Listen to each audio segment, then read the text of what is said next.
అంటే వీళ్ళ అవసరానికి డబ్బులు రాకుండా చేసి మళ్ళీ నిందలేయాలి. ఇది ఒక కార్యక్రమం కింద పెట్టుకొని కుట్ర చేసేదానికి తెరలేపారు. దీన్ని నేను చాలా తీవ్రంగా ఖండిస్తున్నా.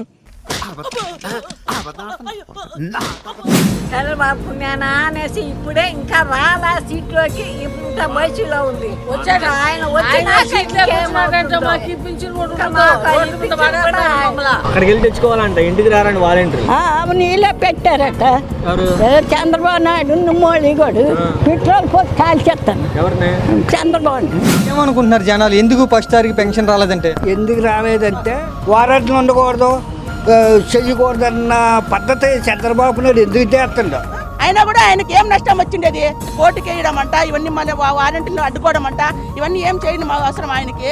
నువ్వేదన్నా ఉంటే రాజకీయం అక్కడ చూసుకో, బీదా సాధి మీద కాదు పడాల్సింది. ఒకవైపున పేదవాడు, మరోవైపున పెత్తందారీ వ్యవస్థ. జాగ్రత్తగా ఆలోచన చేయమని అడుగుతా.